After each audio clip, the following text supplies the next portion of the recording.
Centre point Tamil Nadu நேயர்களுக்கு வணக்கம். பார்க்கிற ஒவ்வொரு காணொளிகளையும் நீங்கள் சப்ஸ்கிரைப் செய்து, ஷேர் செய்து, லைக் செய்வதால் நாம் வளர்ந்து கொண்டே இருக்கிறோம். மேலும் மேலும் உங்கள் ஆதரவை நாடி நிற்கிறது உங்கள் centre point Tamil Nadu channel. 2026 Tamil Nadu சட்டமன்ற தேர்தல் தமிழக அரசியல் கட்சிகளுக்கு தமிழ் சமூகம் வலியுறுத்தும் பாடம் என்ன? கடந்த 60 ஆண்டுகளாக தமிழக அரசியலில் கோலேற்றிக் கொண்டிருந்த சகாப்தங்களை தாவேகா முடிவுக்கு கொண்டு வந்தது எப்படி? தமிழக அரியாசனத்தை அலங்கரிக்க போகும் தாவேகா தேர்தல் அறிக்கையாக கொடுத்ததை நிறைவேற்றுமா, நிறைவேற்றாதா? 2026 சட்டமன்ற தேர்தல் 4 முனை போட்டிகளாக உருவெடுத்தது. திமுக தலைமையிலான மதச்சார்பற்ற முற்போக்கு கூட்டணி ஒரு முனை, தமிழக வெற்றி கழகம் ஒரு முனை, அனைத்து இந்திய அண்ணா திராவிட முன்னேற்ற கழகத்தின் சார்பாக என்டிஏ என்ற கூட்டணி ஒரு முனை, நாம் தமிழர் கட்சி என்கிற ஒரு முனை. 4 முனை போட்டிகளாக உருவெடுத்தது. அனைத்து தலைவர்களும் அந்த கட்சியை சார்ந்தவர்களும் தீவிரமான பிரச்சாரத்தில் ஈடுபட்டதன் விளைவு வாக்கு சதவிகிதம் 85.39 என்ற அளவில் அதிகரித்திருந்தது. அன்றிலிருந்தே எண்ணற்ற நிறுவனங்கள் தங்களுடைய கருத்து கணிப்பை வெளியிட்டது. தமிழகத்தை பொறுத்தளவுக்கு மற்ற ஸ்டேட்ல எல்லாம் நடந்தது, அதெல்லாம் நம்ம அப்புறம் பேசுறோம். தமிழகத்தை பொறுத்தளவுக்கு தேசிய ஊடகங்களும் இங்கிருக்கிற ஊடகங்களும் வலைத்தளங்களும் கூட தங்களுடைய கருத்து கணிப்புகளை மிக ஆர்வமாக வெளியிட்ட ஒட்டுமொத்த கருத்து கணிப்பிலும் 1-2 கருத்து கணிப்புகளை கடந்து மற்ற எல்லா கருத்து கணிப்புகளுமே திமுக தலைமையிலான கூட்டணி ஆட்சியை பிடிக்கும் என்றுதான் கருத்து கணிப்பை வெளியிட்டது. 2ஆம் இடத்திற்கு அதிமுகவும் 3ஆம் இடத்திற்கு தாவேகாவும் வரும் என்றுதான் கருத்து கணிப்புகளை வெளியிட்டது. அந்த வகையில் நமது சென்டர் பாயிண்ட் சேனலும் ஆய்வுக்கு உட்படுத்தப்பட்டு கருத்து கணிப்புகளை வெளியிட்டது. தேர்தலுடைய முடிவுகள் அறிவிக்கப்பட்ட பின்புதான் தெரிந்தது கருத்து கணிப்பு என்பதே ஒரு மாய பிம்பம் என்பதை அறிந்து நாங்கள் எடுத்த சென்டர் பாயிண்ட் சேனல் சார்பாக எடுத்த கருத்து கணிப்பே மிகவும் பொய்யானது, ஒரு யதார்த்தம் இல்லாத முடிவுகளை கொடுத்திருக்கிறது என்பதை அறிந்து நாங்களும் வேதனைப்பட்டோம். இனிமேல் இந்த கருத்து கணிப்பு என்பதை எடுக்கப் போவதில்லை என்ற முடிவுக்கு வந்து எடுத்த கருத்து கணிப்பை தவறானது என்ற முடிவை ஒத்துக்கொண்டு உங்களின் முன்பாகவே அந்த கருத்து கணிப்பை கிளித்தருகிறேன்.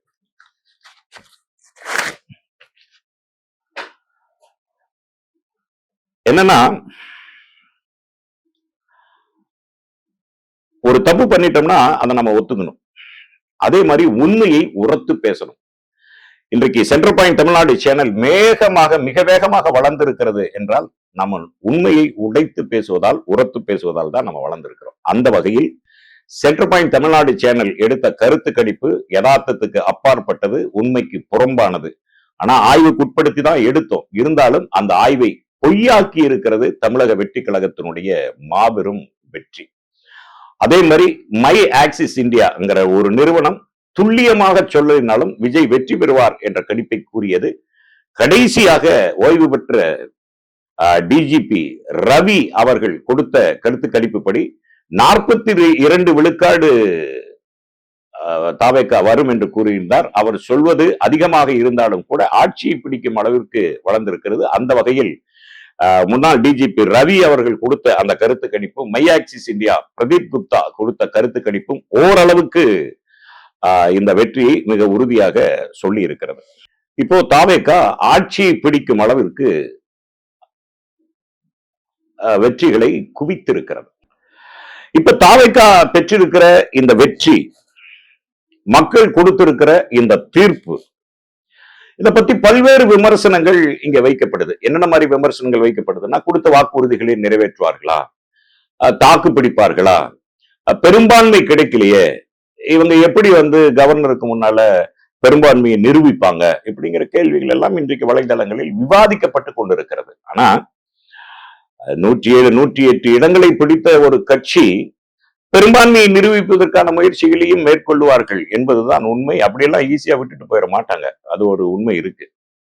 ஆக கருத்து கணிப்பில் பல ஆலோசனைகள் எப்படி பொய்த்து போனதோ அதே போல இங்க தொங்கு சட்டசபைங்கிறது உறுதியாயிடுச்சு. ஆனா எப்படி இருந்தாலும் அந்த சட்டசபை அந்த ஆட்சியை அவங்க கைப்பற்றுவாங்கிறதுல மாற்று கருத்து இல்லை. இன்னைக்கு பல விவாத பொருட்கள் அதுல வந்து நிரூபிக்க முடியாது, மறுபடியும் தேர்தல் வரும்ங்கிற மாதிரி ஆருடங்கள்லாம் நிலவி வருது. அந்த ஆருடத்தின் மேல நமக்கு நம்பிக்கை இல்லை. நிச்சயமாக தாவேகா ஆட்சியை கைப்பற்றும். திரு விஜய் அவர்கள் தமிழக முதலமைச்சராக பொறுப்பேற்பார் என்பதில் நமக்கு மாற்று கருத்து இல்லை. சரி, இப்போ இந்த தாவேகாவினுடைய வெற்றி அல்லது மக்கள் கொடுத்திருக்கும் இந்த தீர்ப்பு எதை நமக்கு வலியுறுத்துது அப்படின்னு நம்ம பார்க்கும்போது 1951 அல்லது 1967க்கு பிறகு 2021 வரை அதிமுக திமுக அதிமுக திமுகன்னு 2 கட்சிகள் மட்டுமே இங்க ஆட்சியை பிடிக்கும் என்ற ஒரு நிலைமை இருந்தது. இன்றைக்கு அதை உடைத்தெறிந்து தாவேகாங்கிற ஒரு கட்சியும் இன்றைக்கு 3வது சக்தியாக முளைத்து இன்றைக்கு முதல் சக்தியாக மாறி இருக்கிறது என்பதை நம்ம மறுப்பதற்கு இல்லை. இது ஒரு ஆரோக்கியமான விஷயம்தான் என்பதை நம்ம எடுத்துக்கொள்ள வேண்டும்.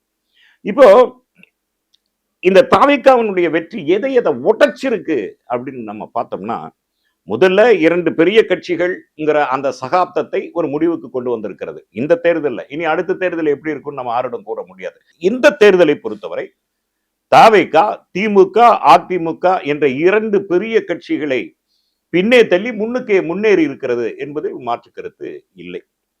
அதாவது தாவேகாவினுடைய இந்த மகத்தான வெற்றி எதை உடைத்திருக்கிறது என்று நம்ம பார்க்கணும்.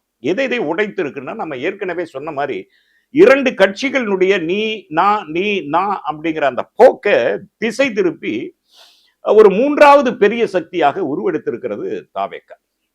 அதை கடந்து தேர்தல், அது சட்டசபை தேர்தல்னாலும் சரி, ஊராட்சி தேர்தல்னாலும் சரி, அல்லது பாராளுமன்ற தேர்தல்னாவே 5 கோடி வேணும், 10 கோடி வேணும், 20 கோடி வேணும், 50 கோடி வேணும், 100 கோடி வேணும் அப்படிங்கிற அந்த ஒரு அச்சுறுத்தல் இருந்தது பாத்தீங்களா? அந்த அச்சுறுத்தல சுக்குநூறா உடைத்திருக்கிறது இந்த தேர்தல். எப்படின்னா, இன்றைக்கு தாவேகாவில் வெற்றி பெற்றிருக்கிற பல வேட்பாளர்கள் மொத்தமே 1 லட்சம் 2 லட்சம் தான் செலவு பண்ணிருக்காங்க.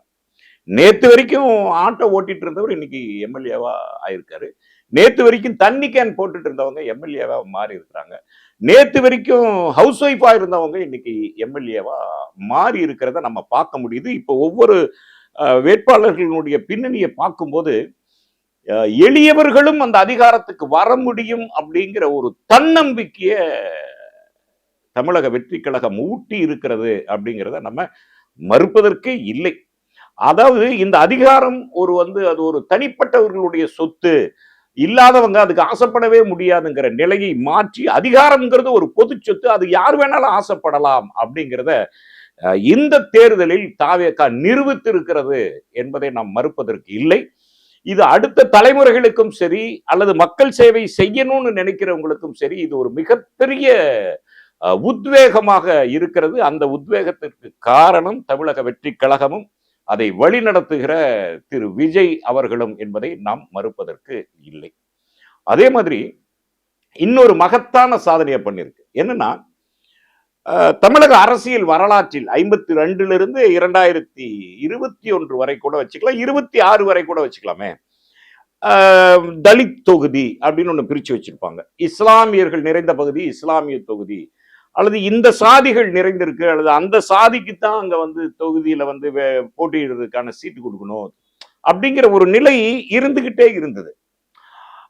இந்த தேர்தலில் பாத்தீங்கன்னா அதையும் இந்த இளைஞர்கள் சுக்குநூறா உடைச்சிருக்காங்க. மதம் சாதி எல்லாத்தையும் கடந்து இந்த மண்ணில் பிறந்தவர்கள் எந்த தொகுதியில் வேண்டுமானாலும் நிற்கலாம், போட்டியிடலாம், அதிகாரத்திற்கு வரலாம் அப்படிங்கிற ஒரு தன்னம்பிக்கையை தமிழக வெற்றி கழகம் ஊட்டி இருக்கிறது. எப்படின்னா, 26 தலித் வேட்பாளர்களை பொது தொகுதிகளில் நிற்க வைத்து வெற்றி பெற வைத்திருக்கிறார் விஜய் அவர்கள் என்றால், இது ஒரு மிகப்பெரிய சமூக புரட்சியா தான் நம்ம இத பார்க்க முடியுது. ஏன்னா, தலித் தொகுதியிலேயே தலித் மக்கள் வெற்றி பெற முடியாத ஒரு சூழலில் ஒரு தலித்தாக பிறந்த ஒருவனை ஒரு பொது தொகுதியில் நிற்க வைத்து அந்த பொது தொகுதியில் வெற்றி பெற வைத்தது என்பது ஒரு சாதி எல்லை, மத எல்லை அனைத்தையும் உடைத்தெறிந்திருக்கிறார்கள் இந்த இளைஞர்கள் என்றால், அந்த இளைஞர்களுக்கு நாம் சல்யூட் செய்யணும் அப்படிங்கிறதுல ஒரு மாற்று கருத்து நமக்கு தோணல. பிரச்சாரம் அப்படின்னு எடுத்துக்கங்களேன்.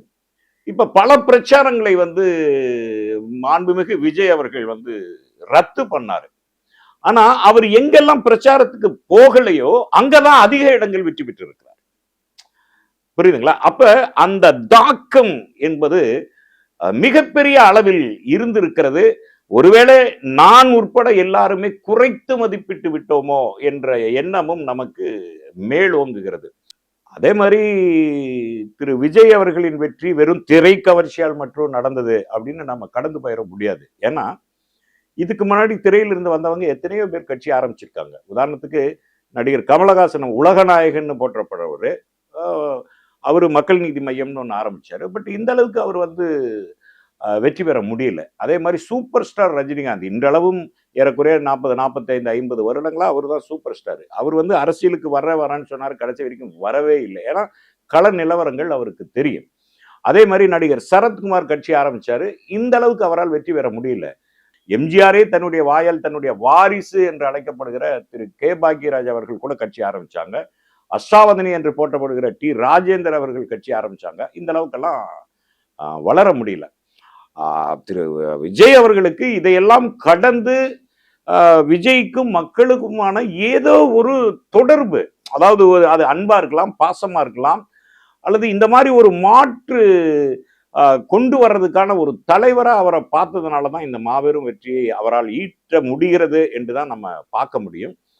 இதுல ரொம்ப குறிப்பிடும்படியா விஷயம் என்னன்னா, தேர்தலுக்கு முன்னால பாத்தீங்கன்னா பவன் கல்யாணம் விட்டெல்லாம் விஜய் கிட்ட பேசுறாங்க. எப்படி பேசுனாங்க? நீங்க அதிமுகவோட கூட்டணி வச்சுக்கிட்டா, சந்திரபாபு நாயுடோட நான் கூட்டணி வச்சு இன்னைக்கு துணை முதல்வரா இருக்கிற மாதிரி நீங்க அதிமுகவோடு கூட்டணி வச்சா தமிழ் எப்படி ஜெயிச்சிடலாம், ஜெயிச்சதுக்கு பின்னாடி நீங்க துணை முதல்வரா இருக்கலாம், அதற்கு பிறகு எதிர்காலத்தை பார்த்துக்கலாங்கிற பவன் கல்யாணம் வச்செல்லாம் ஒரு பேச்சு நடந்தது. ஆனால் ஒரு விஷயத்துல அவர் ரொம்ப தெளிவா திரு விஜய் அவர்கள் இருந்தாருங்கிறத நம்ம மறுப்பதற்கு இல்லை. எப்படின்னா, நான் தான் முதல்வர் வேட்பாளர், என்னை மக்கள் ஆதரிப்பார்கள் அப்படிங்கிற அந்த நம்பிக்கை இருந்துச்சு இல்லையா? அந்த நம்பிக்கை கூட இந்த மக்களுக்கு பிடிச்சிருக்கலாம். ஏன்னா இவ்வளவு ஆணித்தரமா மக்களை என்னை நம்புகிறார்கள், மக்கள் எனக்கு வாக்களிப்பார்கள், நான் முதல்வராக வருவேன் அப்படிங்கிற அந்த மக்கள் மேல் வைத்திருந்த அந்த நம்பிக்கை இருக்குல்ல, அந்த நம்பிக்கையே கூட மிகப்பெரிய பிளஸ்ஸா மாறி இருக்கு அப்படின்னு கூட நம்ம எடுத்துக்கலாம். ஆக வெறும் திரைக்கவர்ச்சியால் மட்டும் விஜய் வெற்றி பெற்றார் எப்படின்னு கடந்து போயிட முடியாது. திரைக்கவர்ச்சியை தாண்டி அவருக்குள்ள ஒரு ஆளுமையும் கூட இந்த வெற்றிக்கு காரணம் என்றுதான் நாம் எடுத்துக்கொள்ள முடியும்.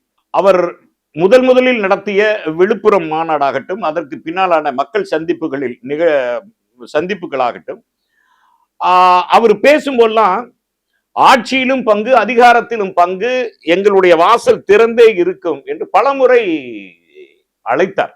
ஆனா தமிழகத்தில் இருக்கிற எந்த கட்சிகளும் அவரை நம்பி போகல. ஏன்னா அவர் இது வரைக்கும் தேர்தலில் நிக்கல, அந்த கட்சிக்கு எவ்வளவு வாக்கு சதவிகிதம் இருக்கு அப்படிங்கிறதெல்லாம் தெரியாதனால எந்த கட்சியுமே அவரை நோக்கி போகல. ஆனா ஆட்சியிலும் பங்கு, அதிகாரத்திலும் பங்குங்கிற அந்த திறந்த மனது இருக்கு இல்லையா, அந்த திறந்த மனதை மக்கள் பாராட்டி இருக்கிறார்கள். அது அவரு வெற்றி பெறவில்லை என்றாலும் கூட, வெற்றி பெற்றுட்டாரு, வெற்றி பெறவில்லை என்றாலும் கூட ஆட்சியிலும் பங்கு, அதிகாரத்திலும் பங்கு, எளியவர்களுக்கும் அதிகாரம் அப்படிங்கிற திருமாவளவனுடைய 1990களின் முழக்கங்களை இன்றைக்கு நடைமுறையில் கொண்டு அதை இன்றைக்கு சாத்தியப்படுத்தியும் காண்பித்திருக்கிறார் திரு விஜய் அவர்கள். சோ இந்த தேர்தலை பார்த்தீங்கன்னா பல பாடங்களை தமிழ் சமூகம் நமக்கு உணர்த்தி இருக்கு. அதே மாதிரி மாணவன் நினைத்தால்னு சொல்லுவாங்க, இளைஞர்கள் நினைத்தால் அவர்கள் செய்ய முடியாதது எதுவுமே இல்லை அப்படிங்கிறது இந்த தேர்தல் நிரூபிச்சிருக்கு. இந்த மாதிரி இளைஞர்கள் புரட்சி இந்தியாவுக்கு புதுசா அப்படின்னு கேட்டீங்கன்னா இல்ல. இதுக்கு முன்னால அஸ்ஸாம்ல அஸ்ஸாம் கண பரிஷத்துன்னு ஒரு கட்சி, பிரபல குமார் மகந்தா அப்படிங்கிறவர் 33 வயசுல முதலமைச்சர் ஆனார். 1985 90, 2001 2006 அவர் ஆட்சி சென்றார். இதே மாதிரியான ஒரு மாணவர்களுடைய மௌன புரட்சியை மகந்தா நிகழ்த்தி காட்டியிருக்கிறார். சற்றேறக்குறைய அதே மாதிரி ஒரு புரட்சியை தமிழக மண் கண்டிருக்கிறது என்றால் அது திரு விஜய் அவர்களால் அது நிகழ்த்தி காட்டப்பட்டிருக்கிறது என்பதையும் நாம மறுப்பதற்கு இல்லை. சரி, இன்னைக்கு நடந்துட்டு இருக்கிற விஷயங்கள் என்னன்னா, பெரும்பான்மை கிடைக்கல, ஆட்சி அமைப்பாங்களா இல்லையா, யார் யார் கூட வருவா அல்லது யார் யார் கூட்டணி ஆட்சிக்கு வருவா அப்படின்லாம் இப்ப அவங்க அலசிக்கிட்டு இருக்காங்க. திடீர்னு இப்படி வந்து ஆதரவு கொடுப்பதோ அல்லது திடீர்னு அவங்க ஆதரவு கேட்பதோ அதெல்லாம் உடனடியா நிகழப்போகிற விஷயங்கள் இல்லை. அதுக்குள்ள பல்வேறு விஷயங்கள் இருக்கு, அது நடந்துகிட்டு இருக்கு. இப்பவே நமக்கு அது ஒரு ஆரிடம் சொல்லி கருத்து கணிப்பு பொய்யான மாதிரி அந்த ஆரிடமும் பொய்யாகிவிடக் கூடாது என்பதற்காக அதுக்குள்ள நாம நுழையல. இன்னைக்கு தேர்தல் அறிக்கை என்று பார்த்தால் திராவிட முன்னேற்ற கழகம் பல தேர்தல் அறிக்கைகளை செய்தது, 5 வருட சாதனைகளை அது நிகழ்த்தியும் காட்டியிருக்கிறது. அதே மாதிரி அனைத்து இந்திய அண்ணா திராவிட முன்னேற்ற கழகமும் தன்னுடைய சாதனைகளை சொல்லி இருந்தது. இப்ப மக்களுடைய எதிர்பார்ப்பு என்னன்னா, யாருமே எதிர்பார்க்காத ஒரு வெற்றியை தமிழக வெற்றி கழகம் ஒரு மகத்தான சாதனையை கொடுத்திருக்கிறது, மக்களுடைய நம்பிக்கையை பெற்றிருக்கிறது. இன்னைக்கு தமிழ்நாட்டில் ஒரு மூன்றாவது பெரிய சக்திங்கிறத விட அதிமுக திமுக என்பதற்கான ஒரு மாற்று சக்தியாக தாவேகா ஒரு எழுச்சி பெற்றிருக்கிறது என்பதை நாம் மறுப்பதற்கில்லை. அவங்க தேர்தல் அறிக்கையில கொடுக்கும்போது பல்வேறு தேர்தல் அறிக்கைகளை திரு விஜய் அவர்கள் மக்களுக்கு, நாட்டு மக்களுக்கு அர்ப்பணித்தார். இப்ப என்ன எதிர்பார்ப்பு இருக்குன்னா, திரு விஜய் அவர்கள் எதிர்பார்த்த வாக்கை நாங்கள் செலுத்தி விட்டோம், அவர் கொடுத்த வாக்குறுதிகளை நிறைவேற்றுவாரா இல்லையா அப்படிங்கிற ஒரு பெருத்த சந்தேகம் மக்களுக்கு எழுந்திருக்கு. இப்ப முதல்ல அவர் என்னென்ன வாக்குறுதிகளை கொடுத்தார் என்பதை நாம் பார்த்தோம்.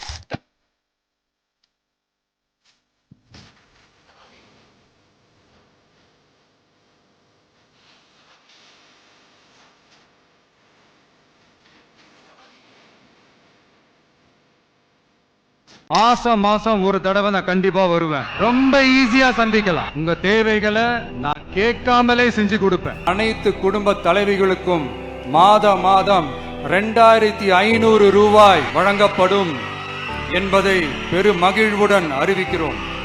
பெண்கள், குழந்தைகள் மற்றும் முதியோர் நலனில் அவர்களின் பாதுகாப்பில் அக்கறை செலுத்துவதே நம் தமிழக வெற்றி கழகத்தின் அடிப்படை நிலைப்பாடுகளில் ஒன்று.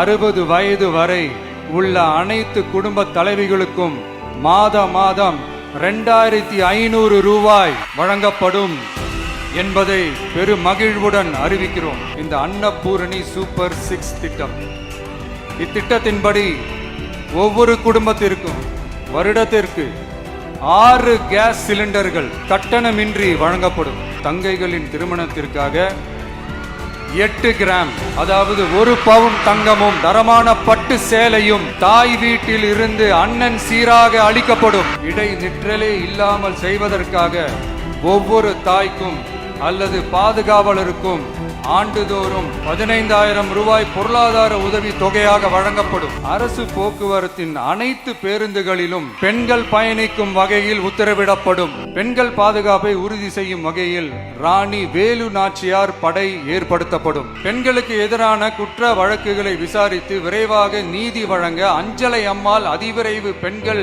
நீதிமன்றங்கள் அமைக்கப்படும். பொது போக்குவரத்து வாகனங்களில் பயணம் செய்யும் பெண்கள் பாதுகாப்பிற்காக ஸ்மார்ட் பேனிக் பட்டன்ஸ் அறிமுகப்படுத்தப்படும். சிசிடிவி கேமராக்களும் விளக்குகளும் வெளிச்சமும் இல்லாத இடங்களே இல்லை என்ற வகையில் 0 டார்க் ஸ்பாட்ஸ் உருவாக்கப்படும். பொது விநியோகம் நடக்கும் இடங்களான ரேஷன் கடைகள் மற்றும் பள்ளிகள், கல்லூரிகள் மூலம் அனைத்து பெண்களுக்கும் விலையில்லா சானிட்டரி பேட்ஸ் வழங்குவது உறுதி செய்யப்படும். சிங்க பெண்கள் மேம்பாட்டு திட்டம், சுய உதவி குழுக்களில் இருந்து பதிவு செய்யப்பட்ட MSMEகளாக மாறுபவர்களுக்கு ஆண்டுதோறும் 5 லட்சம் வழங்கப்படும். தமிழ்நாட்டில் பிறக்கும் ஒவ்வொரு குழந்தைக்கும் அரசாங்கத்தின் ஆசீர்வாதமாக ஒரு தங்க மோதிரம் வழங்கப்படும். கூடவே ஒரு பேபி வெல்கம் கிட்டும் வழங்கப்படும். இப்பவும் சொல்றேன், உறுதியா சொல்றேன், சத்தியமா சொல்றேன், பெண் குழந்தைகள், ஆண் குழந்தைகள் பாதுகாப்பு நம் ஆட்சியில நம்பர் 1 இருக்கும். சட்டம் ஒழுங்கு ரொம்ப ஸ்ட்ரிக்டா இருக்கும். அரசு பள்ளிக்கூடங்களும் கல்லூரிகளும் முதல் தரமா இருக்கும். போட்டி தேர்வுகளுக்குன்னு லட்சங்களை கொட்டி தனி கோச்சிங் சென்டர் போய் படிக்க அவசியமே இருக்காது. ஏன்னா கவர்மெண்ட் ஸ்கூல், காலேஜ் சிலபஸே போட்டி தேர்வுகளை ஈஸியா சந்திக்கிற வகையில் அந்த ஸ்டாண்டர்டுக்கு ஏத்த மாதிரி அமைக்கப்படும். உயர்நிலை பள்ளி பாடத்திட்டங்களிலேயே அடிப்படை அரசியல் சாசன சட்டம் சேர்க்கப்படும். மாநில மற்றும் ஒன்றிய அரசு அலுவலகங்கள், வங்கிகளின் செயல்பாடுகள் மற்றும் அவற்றை அணுகும் முறை குறித்து மாணவர்களுக்கு தெளிவான புரிதலை ஏற்படுத்தும் வகையில் தேர்வுகள் அற்ற செயல்முறை பாடமாக கற்பிக்கப்படும். இந்தியா முழுக்க உள்ள ஒன்றிய அரசு சார்ந்த கல்வி நிலையங்கள் மற்றும் அதன் சேர்க்கை அட்மிஷன் குறித்து புரிதலும் தெளிவும் மாணவர்களுக்கு உருவாக்கப்படும். அனைத்து அரசு பள்ளிகளிலும் பெண் குழந்தைகளுக்கு சுத்தமான, சுகாதாரமான மற்றும் தரமான கதவுகள் பொருத்தப்பட்ட ரெஸ்ட் ரூம்கள் அமைப்பது உறுதி செய்யப்படும். போதைப் பொருட்கள் இல்லாத தமிழகம் உருவாக்கப்படும். மாவட்ட கலெக்டர்கள் மற்றும் எஸ்பிக்களில் சரி பாதி பெண்களாக இருக்கும்படி செய்வோம். மலை கிராமங்களில் அரசு ஆரம்ப சுகாதார நிலையங்கள் பிரசவம் பார்க்கும் வசதியுடன் அமைக்கப்படும். பஸ் போக்குவரத்து இல்லாத கிராமங்கள் மற்றும் மலை கிராமங்களே இல்லை என்ற நிலை உருவாக்கப்படும். ஏற்கனவே அமைப்பு சாரா தொழிலாளர்கள் அமைப்பு இருந்தாலும் ஆட்டோ, டாக்ஸி மற்றும் லாரி டிரைவர்களுக்கென அவர்களின் நலன்களுக்காகவும் குடும்ப நலன்களுக்காகவும் தனியாக நல வாரியம் அமைக்கப்படும். தென் தமிழகம் உட்பட தமிழகத்தின் தேவையான பகுதிகளில் தொழிற்சாலைகள் அமைக்கவும் தொழில் வளம் பெருக்கவும் தனி கவனம் செலுத்தப்படும். விவசாயிகள், மீனவர்கள் மற்றும் நெசவாளர்களின் கருத்துக்களை அறிந்து அவர்களுக்கான திட்டங்கள் காலத்தின் தேவைக்கேற்ப உருவாக்கப்படும். நம்ம டிவிக்கு ஆட்சி வந்ததும் உரத்தட்டுப்பாடு இல்லாம பார்த்துக்குவோம்.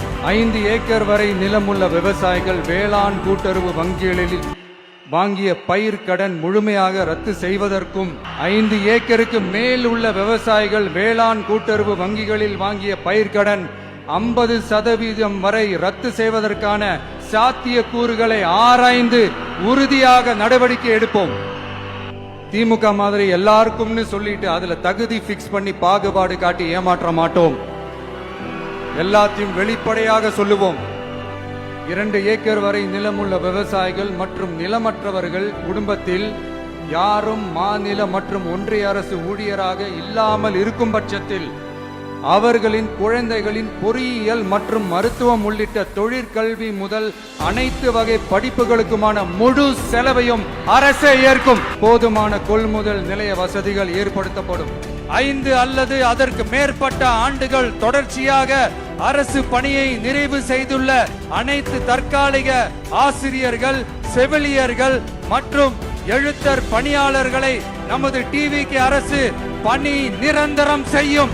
காவலர்களின் அடிப்படை மாத ஊதியத்தை 18,200 ரூபாயிலிருந்து 25,000 ரூபாயாக நமது டிவிக்கு அரசு உயர்த்தும். அதிக மன அழுத்தம் உள்ள பணிகளில் ஈடுபடும் காவலர்களுக்கு பணிப்படியாக மாதம் 1000 ரூபாய் கூடுதலாக வழங்கப்படும். அதிக பணி சுமை கொண்ட காவலர்களுக்கு வாரத்திற்கு ஒரு சுழற்சி முறை விடுமுறையை உறுதி செய்யப்படும்.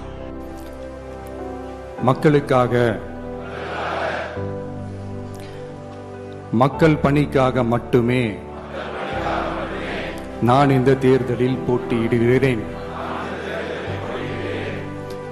நான் ஜெயிச்சு வந்த பிறகு மக்கள் பணத்தில் ஒரு பைசா கூட தொடமாட்டேன்.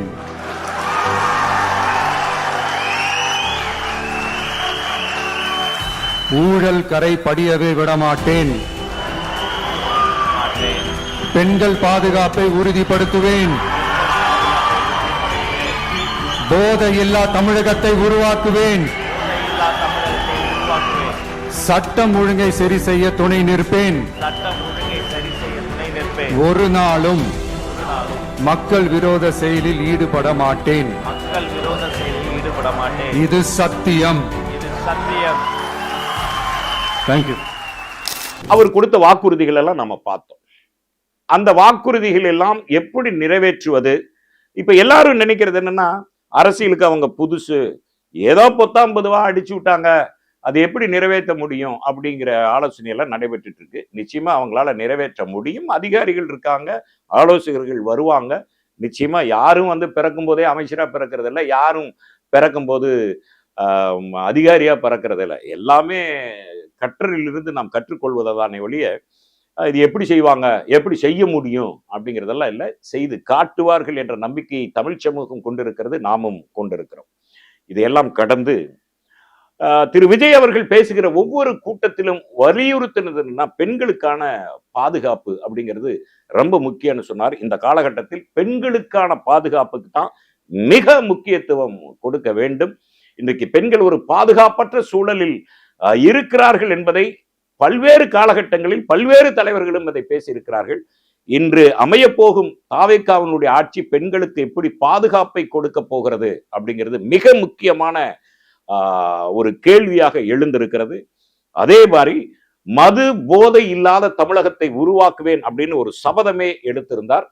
இன்றைக்கு என்ன நினைக்கிறாங்கன்னா, மதுவை ஒழித்து விட்டால் அரசு நடத்துவதே மிகப்பெரிய கடினம் அப்படிங்கிற அளவுக்கு தான் நிபுணர்கள் எல்லாம் பேசிட்டு இருக்காங்க. ஆனால் திரு விஜய் அவர்கள் எப்படி மதுவை ஒழுக்கி போகிறார், எப்படி போதையில்லாத நாட்டை தமிழ்நாட்டை உருவாக்க போகிறார் என்பதை பார்ப்பதற்கு தமிழ் சமூகம் காத்து கொண்டிருக்கிறது. தாவேக்காவினுடைய அந்த வெற்றிங்கிறது, தமிழகம் எப்பவுமே ஒரு மதச்சார்பற்ற தன்மை கொண்ட ஒரு நாடு நம்ம தமிழ்நாடு.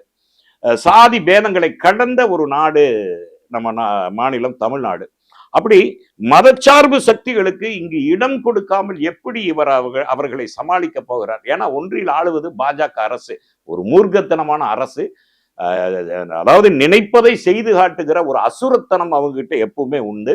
அப்படி ஒரு அசுரத்தனத்தை முதல்வராக பொறுப்பேற்கிற விஜய் எப்படி அதற்கு தடை போட இருக்கிறார், எப்படி அதை கையாள போகிறார், ஒரு மதச்சார்பற்ற மாநிலமாக இருக்கிற தமிழ்நாட்டை எப்படி வழிநடத்த போகிறார் அப்படிங்கிற மிக பெரிய எதிர்பார்ப்பு இன்றைக்கு தமிழ் சமூகத்திடம் நிலவி இருக்கிறது.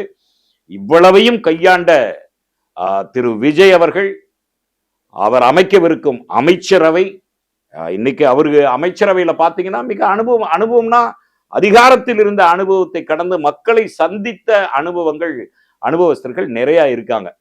உதாரணத்துக்கு புஸ்லி ஆனந்த் எடுத்தாலும் சரி, ஆதவ் அர்ஜுன் எடுத்தாலும் சரி, அருணுன்ராஜ் போன்றவர்கள் எடுத்தாலும் சரி, நிர்மல்குமார் போன்றவர்கள் எடுத்தாலும் சரி, இந்த 2 வருடம் அவர்கள் மக்களோட தான் இருந்திருக்காங்க, மக்கள் பணிகளில் இருந்திருக்கிறார்கள். பல்வேறு நிறுவனங்களில் அவங்க நிபுணத்துவம் பெற்றிருக்கிறார்கள். அவர்களைத்தான் அவர்கள் அமைச்சராக நியமிக்க போகிறார்.